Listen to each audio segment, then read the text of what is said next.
So hello and welcome to part 1 of the Winning Agenda's Twilight Struggle strategy special for newer players. My name's Jesse Marshall and we're going to dive straight in today with a little bit of a game guide about what is Twilight Struggle, how do the mechanics of the game work, what are the basics that you need to get your head around before you even start playing your first game, and then we're going to take a look at the early war cards in order. So the first thing that we're looking at here is the pre-game screen in the online Steam client. So this is the easiest way, particularly now with COVID restrictions, to play the game. You can download it through the Steam client. It's relatively cheap. And once you've logged in, this is the interface that you're looking at if you're going to be playing against an AI player. So you can obviously play the game against other people online. And if you've seen some of the other videos on my channel, that's generally what I tend to do when we organize strategy tournaments. When we organize tournaments through Reddit or other means, we set up games individually against other people. You can also search a list of publicly available games, and anyone else who's looking for an opponent, you can just team up with them and have a game at any point. But you can also practice against this AI player, which is a cool little feature. So what we're going to do here is just take a look at some of the basics of setting up a game. So we'll just get started with the ordinary settings. So ordinarily you'll play with 2 extra influence or 2 influence handicap to the US player, which I'll explain what that means in a minute, as well as this little box here checked, which is the optional cards. That's generally the sort of standard way of playing Twilight Struggle. So this is the game board, and we're just going to take a little bit of a talk through, I guess, what all the different components are and what the things are that you're seeing on the screen. So obviously it's a 2-player game. You've got 1 player, in this instance us, playing as the USA. You can see here it's highlighted the 2 different superpowers. You've got the USA and the USSR, the 2 superpowers of the Cold War. So each player takes the role of one of the superpowers, and the game progresses effectively across the time span from effectively 1945, the end of the Second World War, up until the end of the Cold War in sort of 1990, 1991. So throughout that period, the game is divided into 10 turns. If we click here, we can see that we're currently just about to start turn 1. And by the time we get to the end of turn 10, we're in what's called the late war. So the 10 turns are divided into 3 segments. There's the early war, which is turns 1 to 3. The mid war, which is turns 4 to 7. So the mid war is the longest phase in the game. It's 4 turns. And then you've got the late war, which is turns 8 to 10. Within each turn, each player will have a certain number of action rounds. So the first thing that each player will do is there's a headline phase, which I'll explain in a moment. And then you have a certain number of action rounds. And within each action round, you're going to play a card and essentially make a move. So in the early war, each player has a headline phase and 6 action rounds, as you can see here. And then when you get to the mid-war and onwards, each player has a headline phase and 7 action rounds.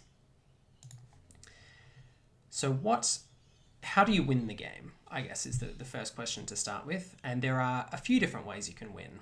The first way that you can win is on what's called the victory point track. So you can see here, it currently says 0-0 even. The victory point track is essentially a dynamic point scoring system, which fluctuates between 20 points for the USSR player and 20 points for the US player. And if either player reaches 20 victory points or a 20 victory point lead, then they win the game. So if the US player scores 3 victory points, for example, the score will move to US is 3 ahead. But then if the USSR player scores 3, it'll move back to even. So it's a tussle to try and reach a 20-point lead, not a sort of total amount of victory points to win the game. So if one player does manage to amass a 20-point lead, they immediately win the game. The other way that you can win is through this mechanic up here called Defcon. So Defcon is one of the most important mechanics in the game. Defcon begins the game at 5, and there are 5 stages. If it proceeds down to this one here, Defcon 1, then the player who causes it to reduce to Defcon 1, or the player whose action round it is, crucially, when Defcon reduces to 1, loses the game. So you can see here that Defcon also has a few other mechanics involved in it. So when you're at Defcon 5, there are no restrictions on where you can coup, and we'll come to what coupping means in a moment, or realign, and I'll also explain that. Coupping and realigning are 2 of the moves that you can make in the game using your action round and your cards when you play them. So you can't make coup or realignment attempts in certain regions of the board as Defcon degrades. So when Defcon is at 4, you can no longer make coup or realignment rolls in Europe. When it's at 3, you can no longer coup or realign in Asia or Europe. And when Defcon's at 2, you can't realign in the Middle or coup in the Middle East, Asia, or Europe. So you'll see here that those 3 regions where the restrictions apply are what we'd refer to as the early war regions. So Europe, the Middle East, and Asia, effectively this portion of the map. Once Defcon's at 2, there can be no more coups or realignment attempts. We'll come back to what that means in a moment.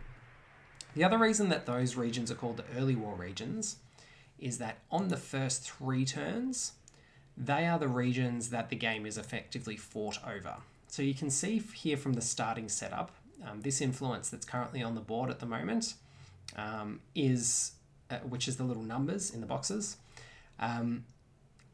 are concentrated in Asia, the Middle East, and Europe, because those are the regions that matter most at the start of the game.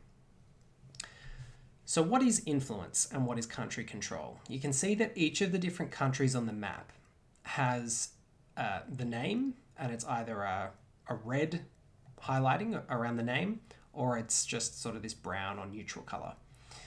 If it's a red country, that means it's what we call a battleground country. And battleground countries are very, very important in the game. If it's a sort of grey or neutral colour, then it's a non-battleground country. And they affect scoring and points really differently. And they also affect Defcon differently. The number in the top right corner is how stable the country is. And this broadly correlates to some idea of how stable the government or the political system in that country tended to be across the whole span of the Cold War. So you'll see that countries such as the UK is the most stable country on the board with a stability number of 5. Whereas the least stable number on the board is 1, and you'll see that there are quite a few 1 stability countries in Africa. There are some 1 stability countries in Central America, and there's 1 in South America as well. And there are a couple of 1 stability countries in Asia, as well as Lebanon in the Middle East. So 1 stability countries are the most liable to change hands. We'll come to what that means in a moment. So you can see here as well, once one of the players has enough influence, so blue numbers means US influence and red numbers means USSR influence. Once one player has sufficient influence in a country to exceed the stability number, that player then controls that country. So you can see when an influence number in a country is white bordered, or most of the space is white, that means the country is currently uncontrolled. So the US has currently 1 influence in Israel at the start of the game, but that's not sufficient to control Israel because Israel has a country stability number of 4. Whereas the US begins the game with 5 influence in the UK, and 5 is enough to control it because it's equal to the stability number. So therefore, the influence is coloured in blue to show that the US has control. Controlling countries is one of the basic and main mechanics about how we determine scoring and also how we determine where we can place our influence points on the map. So the starting rules for placing influence are that you can only place influence next to countries where you already have influence in an action round. So the setup is slightly different. The rules for this setup phase, which we'll go through quickly, are that the USSR player gets to set up first. They get to place 6 influence in Eastern Europe, which they've already done. And you can see in Europe, the countries are slightly differently shaded. So Austria is in both East and Western Europe. That's why it's got this sort of diagonal line down the middle. And then it's easier to tell on the physical board rather than here, but the Eastern European countries have a slightly lighter purple colour, and the Western European countries have a darker purple colour. So we'll just set up the US player gets 7 influence. 1, 2, 3, 4. 1, 2, 3. And then we've got a 2 influence handicap, which means we get to place 2 additional influence in countries where we already have influence. So you can see now that Western Europe has stopped kind of glowing funnily. that the Western European countries are slightly darker purple. So the USA player in their setup phase before turn 1 gets to place 7 influence in Western European countries. And you'll see that I've placed my influence in the battleground countries because they tend to be the most important, which we'll come to in a moment. So once we've placed our starting influence, we'll move to the headline phase, which is the next part of the game in a moment. But I just wanted to run through, so the rules for then placing influence once we've got past that setup phase is that I can only place influence in countries next to a country that I already have influence in. So because I'm in Iran, you can see that from Iran there are little lines. There's one running to Iraq, there's one running to Afghanistan, and there's one running to Pakistan. So that means that I can place influence in Pakistan, Afghanistan, or Iraq because I have this influence in Iran. And you'll see when you hover your cursor over a country, like I'm currently doing with Iran, the adjacent countries sort of glow a little bit, so you can tell which ones are adjacent. Similarly, if I have influence in Panama, I can place influence in Costa Rica because it's adjacent, or Colombia because it's adjacent. But there are no other countries that are adjacent to Panama. So I couldn't, for instance, place one into Brazil because I don't have adjacency. The only way that you can place influence into countries where you don't have adjacency, so for example, you'll see that the Soviet Union's or the USSR's influence is quite concentrated in Eastern Europe, a little bit in the Middle East, and one in North Korea. Three in North Korea. But they don't have influence in this sort of whole section of Southeast and Northwestern Asia. The way that they can get influence into that region is either by placing influence adjacent to their superpower. So you'll see that Afghanistan has a line back into the USSR, as does Poland, Romania, Finland, and North Korea. So if there's a country that's adjacent to your superpower, you can place influence there. And similarly for the USA, they've got one that goes to Japan over here, one that goes to Mexico, to Cuba, and to Canada.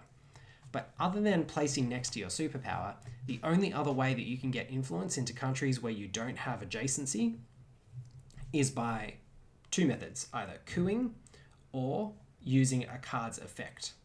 So you'll see that there's a card in my hand at the moment called Decolonization, which is a really powerful card, and we'll come to exactly how cards function in a moment. But just to give you an example, it says add one USSR influence in each of any 4 African and or Southeast Asian countries.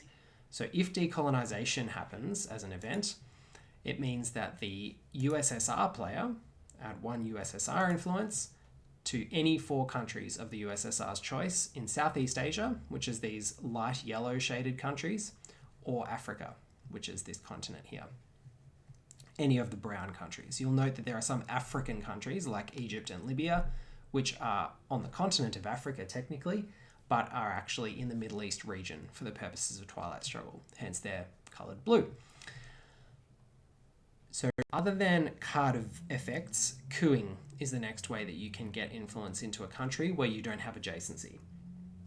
So the way that you coup is that you select a country, you select a card in your hand, and you then roll a dice. And the country must contain your opponent's influence. So the most common coup targets at the start of the game are Italy and Iran. So if the USSR player was to perform a coup on Iran, they would select a card in their hand, say, for example, this 4 operations value card. They would choose the target country for their coup, which in this case would be Iran. They would roll a dice, and they would compare the value of their card, which in the case of this US-Japan Mutual Defense Pact is 4, against the stability number of the country doubled. So the stability of Iran for the purposes of a coup is 4. So you compare this 4 to that 4, and you're even, and then you roll your dice and you add your die roll. So if you rolled a 6 as the coupping player, you would have a total of 10 when you combine the 6 with the operations value of your card against the stability value of the country doubled, which is 4. So you've exceeded it by 6. What you'd then do, your coup would be successful, and you would then alter the balance in the country in your favor by 6 influence points. So if it was the USSR player coupping Iran, they would remove 2 US influence, which tilts it in their favor by 2, and then they would add 4 USSR influence, which makes the total shift 6 because they've rolled 6 and they've exceeded the stability value doubled by 6. So you'd end up with 4 USSR influence in Iran. So we'll show you what a coup looks like in a moment. But that's the other way that you can get influence into a country where you don't currently. And coups are very important. The other reason coups are important, other than allowing you to get your influence across the world in a way that you otherwise wouldn't be able to, is that they affect Defcon. So if you perform a coup in a battleground country, that is one of these red countries that are sort of highlighted in red, you degrade Defcon by 1 level. So if you made a coup when Defcon was at 5, it would immediately go to 4. What that means is that when Defcon is at 2, if either player makes a coup in a battleground country, they will cause Defcon to go to 1 and they'll immediately lose the game. So when Defcon's at 2, players effectively cannot make coups in battleground countries unless there's a sort of special exception. There are a couple of cards that allow you to do that.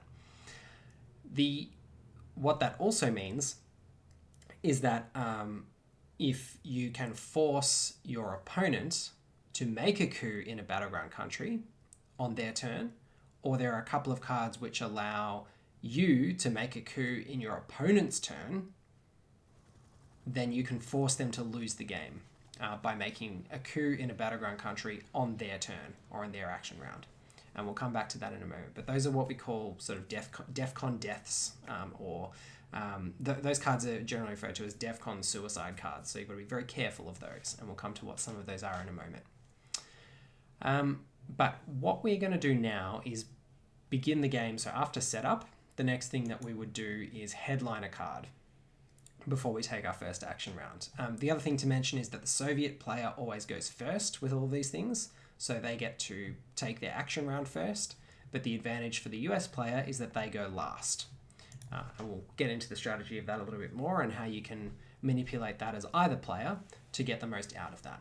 But in the headline phase, both players go at the same time. So you select one card from your hand face down as your headline card, and rather than using the operations points, for instance, to place influence in a country that you're adjacent to or perform a coup, you get the effect of the event on the card. So each of these cards in my hand has an event text printed on it.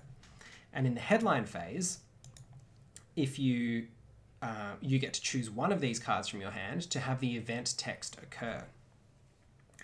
That includes scoring cards. And before we go ahead and perform our headline, I'll actually explain what scoring cards do, because they are the main way that you can get to your 20 victory points threshold or your 20 victory point lead to win the game. So when either player plays a scoring card, and this text down here is really important, may not be held. So at the end of the turn, if you have a scoring card in your hand and you haven't played it by the time you get to the end of one of these turns, so we're currently on turn 1, if we didn't play that Middle East scoring card by the end of the turn, we would immediately lose the game. That's another way you can lose, is by not playing a scoring card. So it may not be held. If you have one, you must play it during the turn you draw it. When either player plays a scoring card, that region is immediately scored. And you can see on the card here, presence is worth 3 victory points for each player, domination is worth 5, and control is worth 7. Now those 3 concepts, presence, domination, and control, are the same in all regions of the board. So you can see Asia, Middle East, Africa, South America, Central America, and Europe. The 6 main regions. Southeast Asia is what we call a sub-region. But in these regions, presence, domination, and control are what we care about. So currently, if you click on this little bar, or the name of the region, you get this display that comes up. And it shows you where things currently sit as the board is at the moment. So you can see in the summary here, the US player, which is us, currently has presence, which is giving us 3 victory points. The USSR player has no presence because we go back to the board, they control no countries. So even though they have influence in Iraq and Syria, they don't actually have enough to meet the stability value of those 2 countries. So they don't control those countries yet. So they don't have any countries in their control. So they have no presence, they don't control any non-battleground countries, and they don't control any battleground countries because they don't have any at all. We don't control any non-battleground countries, but we have one battleground country, which is Iran. And you can see on the scoring card, not only do you get 3 victory points for having presence, but you also get an additional victory point per controlled battleground country in the region. So because we have presence in the Middle East and we have one battleground country in Iran, we're currently getting 4 victory points if the Middle East scoring card was played right now. And thankfully we have the Middle East scoring card in hand, so we can immediately get 4 victory points if we want to. What do domination and control mean? Well, domination means you have more battleground countries than your opponent and more non-battleground countries. So that's where non-battleground countries get really important. So if we had merely 1 influence in Lebanon, we would get an additional 2 victory points, because rather than presence, we would score domination. So that's one thing to know about these scoring cards and the way they display, is you can never get more than one of these point values. So if you dominate, you don't get the points for both presence and domination, you just get the points for domination. So if our opponent, for instance, had 1 country in the Middle East, so they had presence, but we had domination because we had 2 battleground countries and 1 non-battleground country. So we had both more battlegrounds and more non-battlegrounds. More battlegrounds and more countries overall. You don't have to have more non-battlegrounds, but you need to have more countries overall. So if we had domination and our opponent had presence, we would only score 2 points plus an additional point for each additional battleground country we had. So the most common score in the Middle East you see is 1 player has presence, the other one has domination and a lead of 1 battleground country, so they effectively get 3 points because they have 3 points more than the opponent. Whereas right now we can score this for 4. So there's a scoring card for each region in the game, but only Europe, the Middle East and Asia are present in the first phase, which is the early war. So when we were looking earlier, the 10 turns of the game, only Europe, the Middle East and Asia scoring cards appear on turn 1, 2 or 3. So they're the only ones that are in this early war deck.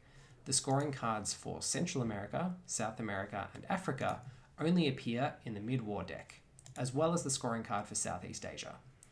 Now, Southeast Asian scoring card is a little different to the others because each player merely scores 1 VP, so 1 victory point, for each country in Southeast Asia that they control, but the player who controls Thailand scores 2.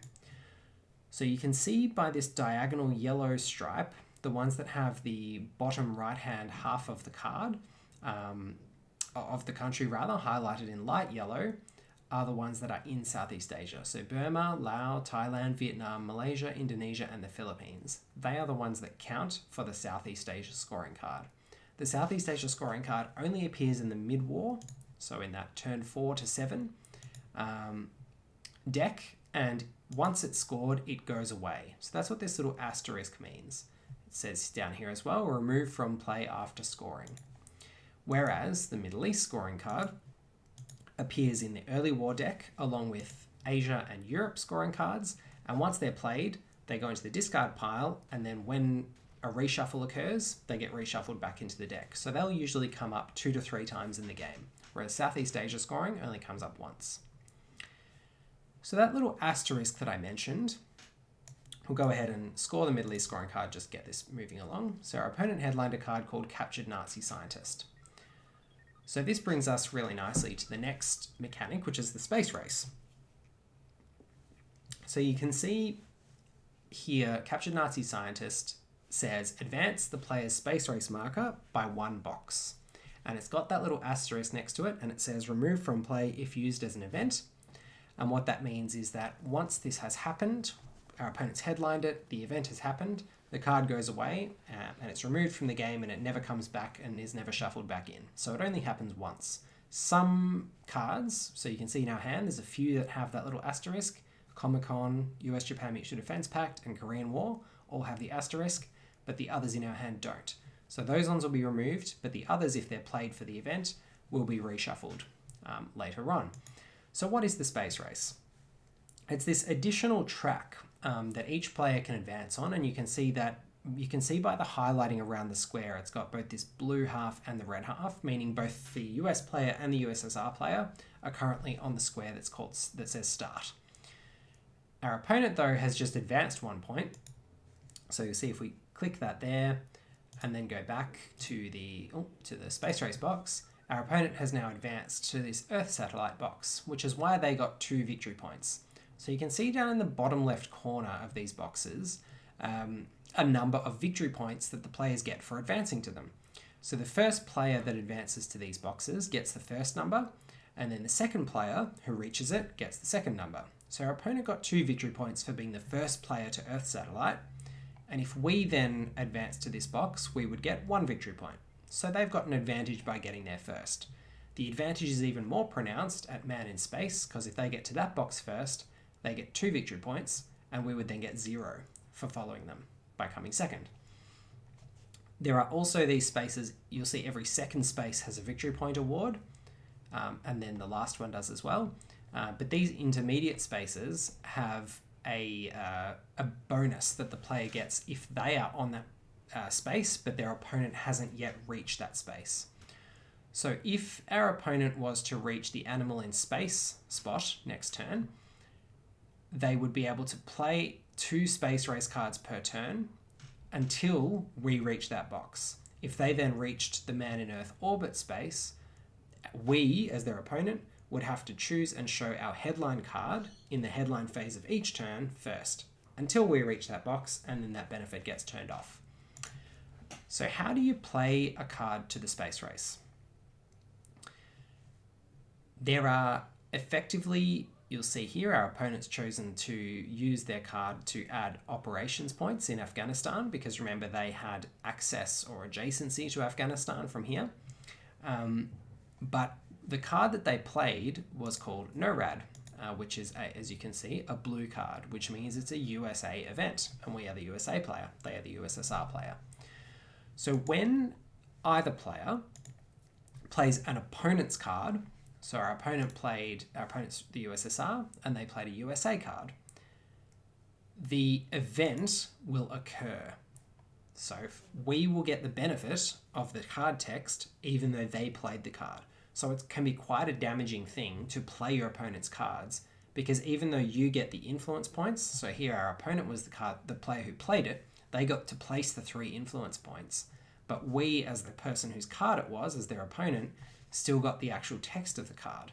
We'll come back to the text of NORAD a bit later because it's quite complex. But if we were to look at, for instance, decolonization that we discussed earlier, which is one of the most powerful USSR cards in the game, if we played decolonization as the USA player, we would get to place 2 influence, but our opponent would get the benefit of this amazing card event. They'd get to add 1 of their influence in any 4 African or Southeast Asian countries, regardless of whether they have adjacency. So they'd put 1 into Thailand, put 1 into Angola, put 1 into Algeria, and just spread their influence everywhere. So we want to avoid playing this card at all costs.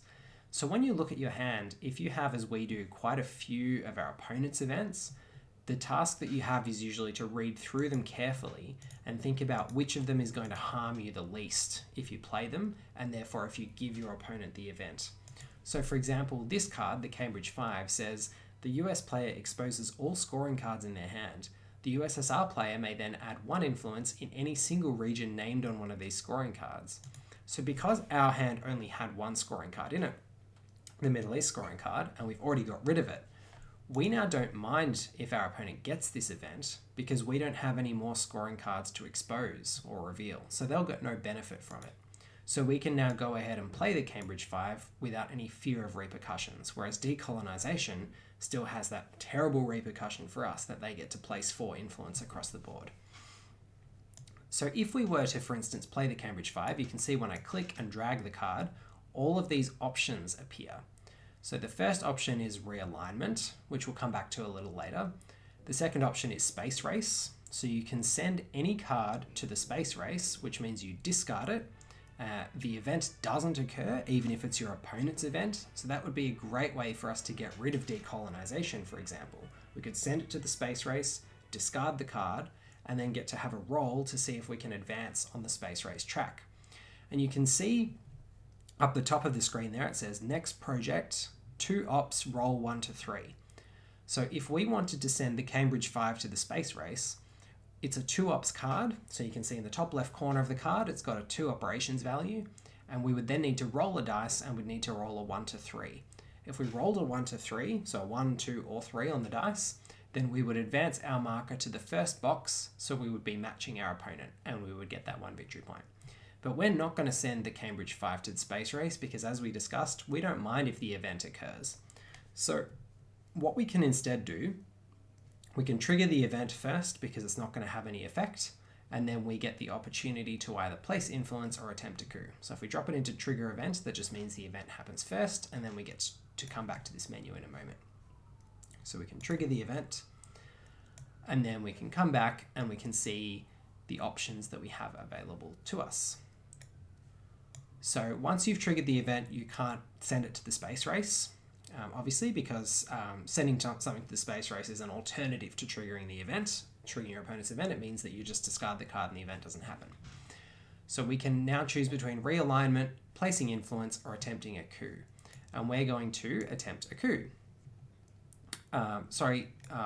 We probably won't attempt a coup. I mean, generally, this is not the way the first turn of the game would play out, but we'll attempt a coup just for illustrative purposes as to what it does. So if we attempt a coup, we get to choose any country where our opponent has influence on the board. Now, remembering that we've only used a 2 operations value card, if we were to attempt a coup in a 3 stability country, so North Korea, Poland, or East Germany, then we would need to roll the coup defense, if you like, of those countries is the stability value doubled, so it's 6.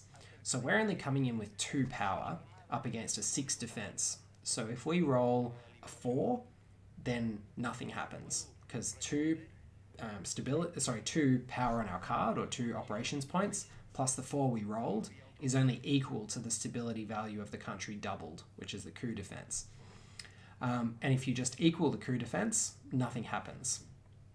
So if we want to actually have a coup that's successful, that removes our opponent's influence and maybe even adds some of ours, we probably want to target one of these 2 stability countries because it's more likely that our coup will have some effect.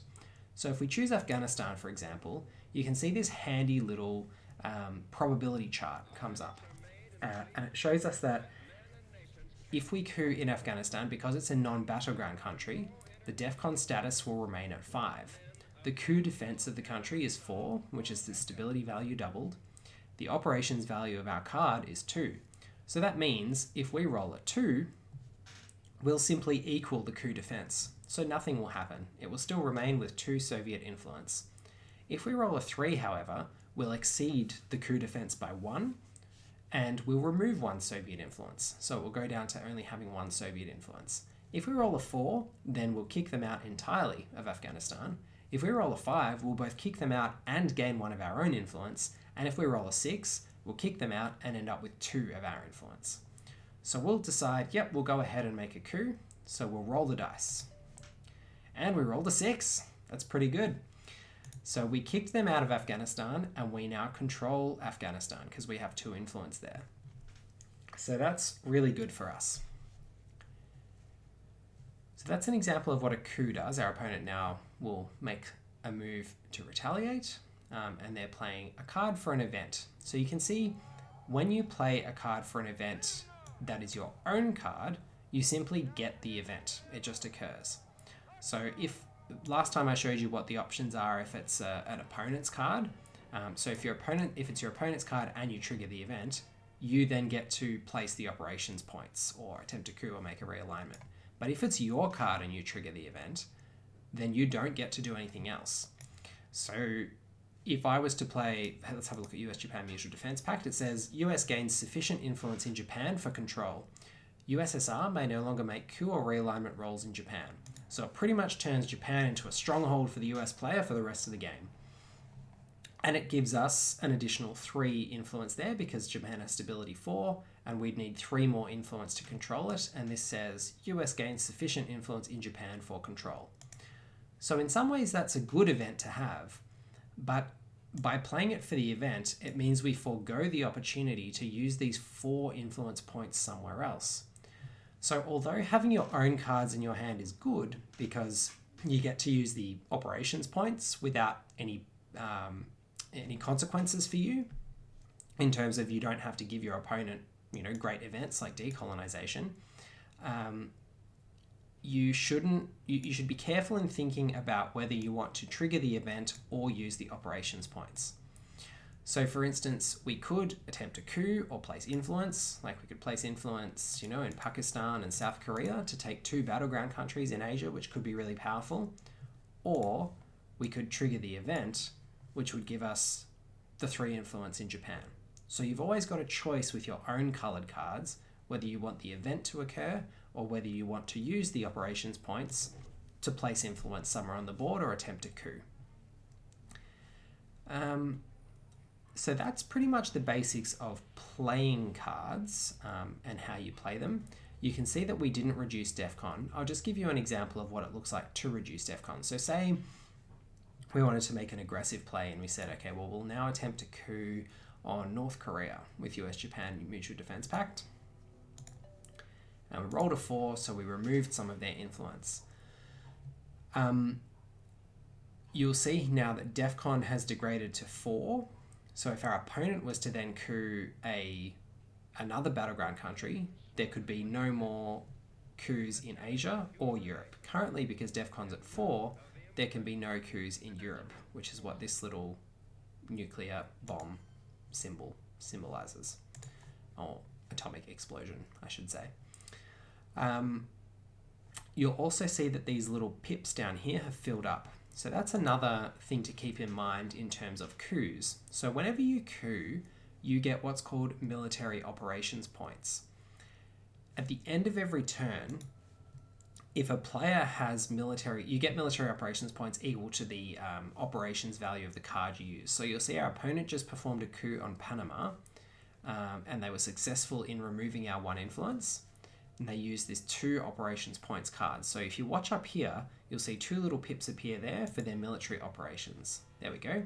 So they've now got 2 military operations points from performing that coup, and they've degraded Defcon from 4 to 3.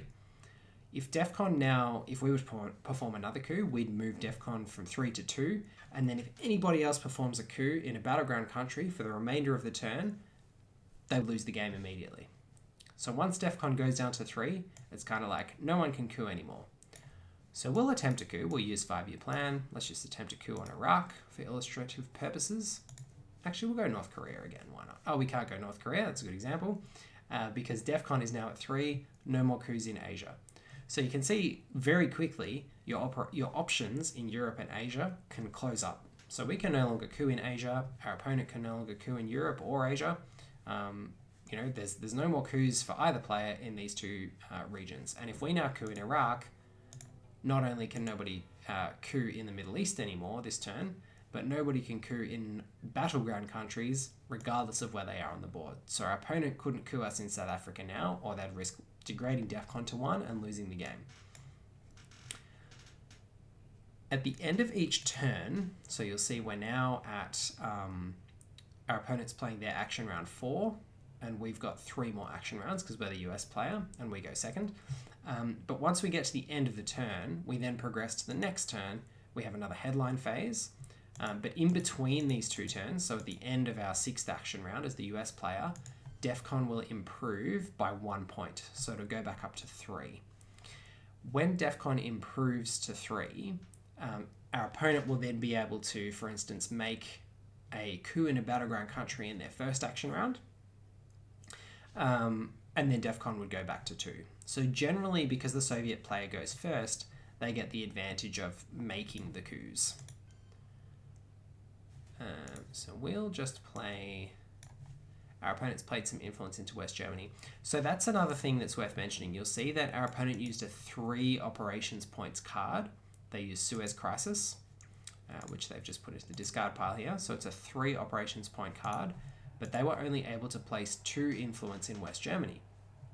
And that's because when your opponent controls a country, it actually costs you 2 influence points to place an influence in there.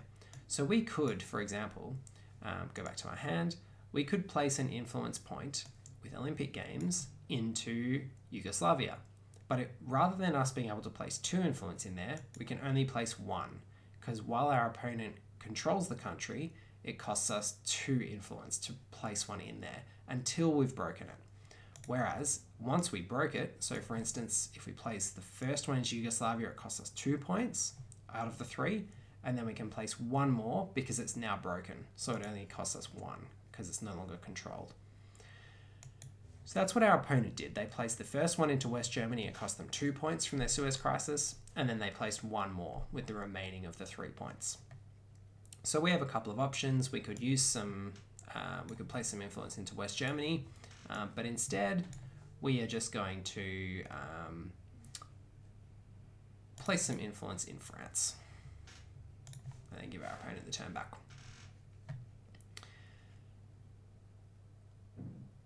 So I think that's probably covered the basics of the game mechanics without sort of playing through a whole game and getting through everything. But I hope that's given you... the China card is probably one other mechanic that's worth mentioning. It begins the game with the USSR player. So they begin the game with an extra card in hand, and it's this 4 operations value card called the China card. So you can see here it begins the game with the USSR player. It has +1 operations value when all points are used in Asia, and after you play it, you have to pass it to your opponent. At the end of the game, it's also worth 1 VP, so 1 victory point, for the player who holds it. So our opponent played it to sort of place a couple of influence in North Korea and 1 in France, I think. Where did they go? Let's have a look. They placed 1 in France to break our control, because we had control of France, and they placed 2 in North Korea. If they had used all of the operations points in Asia, they would have actually been able to place 5 operations points, but they chose not to. They chose to place some of them in Europe. Yes, so I think that's probably all of the basic mechanics. I hope that's given you sort of a basic overview of the rules of the game. We'll now take a look at, in the next video, the cards from the early war to give you a bit more of a breakdown, card by card, of how they all play out, what's good for each side, what's bad for each side, what to do if you draw them. So you would have seen, I talked about decolonization and how it's a really bad one to ever trigger if you're the US player, and you should always consider, for instance, sending it to space. So we might do that now. Great, so we advanced in the space race because we rolled a 3 and we got a victory point. What a great result. And our opponent didn't get the decolonization event. So all is good as far as we're concerned. But yes, we'll be running through all of that in a bit more detail in the next video. So be sure to tune in and come back for our card by card breakdown. But for all you newer players out there, I know it's a lot to take in. I know it's a complex game. Just jump in, have a game against the AI player. It's a great way to get your head around it and just get a feel for some of these game mechanics. And be sure to, if you've got any other questions or anything you'd like me to cover in a future video, just chuck it in the comments and let me know. And I hope that's been a sort of useful introduction to Twilight Struggle for you. Thanks for watching. My name's Jesse Marshall, and I'm here for the Winning Agenda. Cheers.